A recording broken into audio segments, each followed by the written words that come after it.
said that you're more religiously inclined than you think. Something. Somewhere.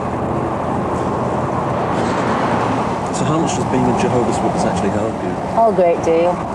It was an effort first off, Morrissey. It was a good 4 years effort, but now it comes easy. I enjoy it.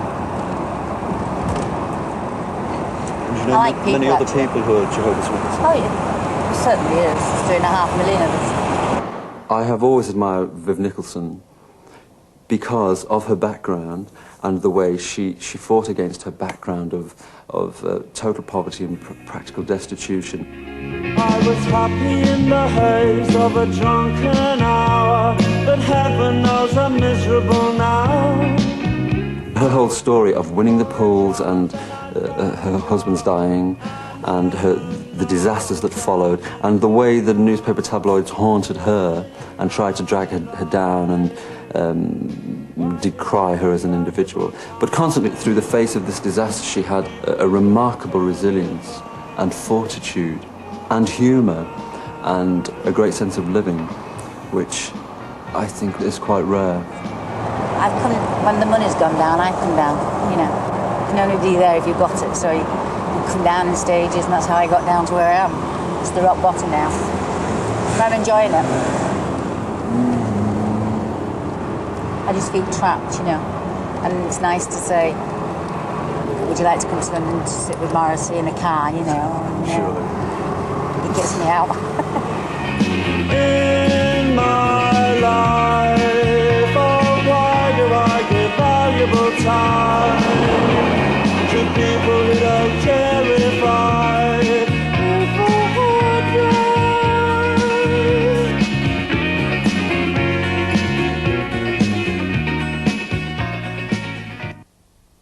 I like the fact that when punk came along, that it did demystify the whole process of making records, that people realised that if they knocked over a few phone boxes and sold somebody's motorbike, they could raise enough money to put out a single. But in those days, a lot of bands, having done that, then broke up because they were perfectly happy to do that. They'd achieved something that they'd wanted to achieve. They didn't see it as part of a kind of lifelong career process. When punk began, I was 16, 17. It meant a great deal to me because within the Manchester area, it was very exciting, and it was very big, and it was very important. And there were a lot of key voices within the punk movement who came from Manchester. So therefore, special attention was paid to the area, and it was very thriving, very busy.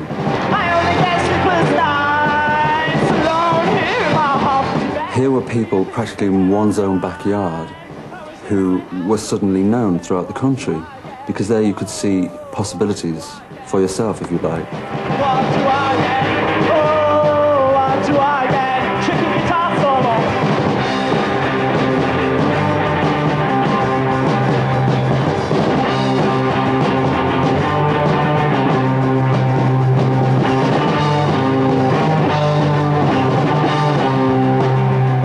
Personally, I thought all those groups were crap.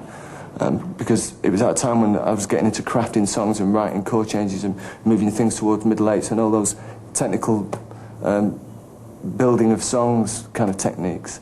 And none of those groups could do that. I mean, I understand now that it was probably a good thing for music, but at the time it meant nothing to me. The girl groups and Full Spectre was a big influence, the Redbird record label.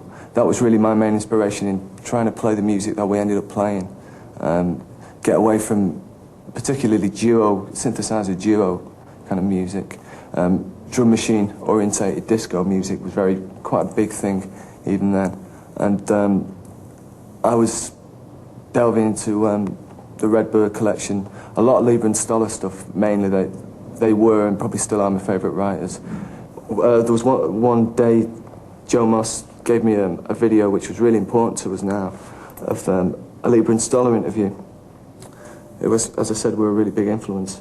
And where one of them, I can't remember which, said he just got to the point where he knew who the other guy was and they hadn't met, and he thought, well, if we're ever going to get together, I'll just go over there and knock on his door and say, you know, let's get together and write songs. We sounded very, very idealistic, but it caught my imagination, probably because I was, and I'm a very idealistic kind of guy, and so that's what I did. I think Johnny was the instigator, really. You know, he just went round and knocked on Morrissey's door, basically. Then he got Mike in and he phoned me up. Learn to love me and assemble their wings. Now, today, tomorrow, and always. My only weakness is a listed crime. But last night the plans for a future war was all I saw on Channel 4. Shoplifters of the world, unite and take over. Shoplifters of the world, hand it over, hand it over, hand it over.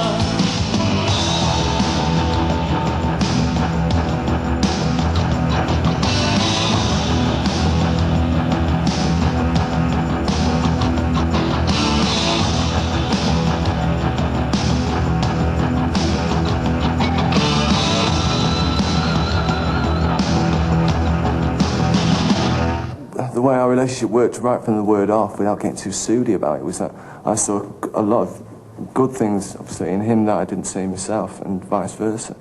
And he didn't say much, and he just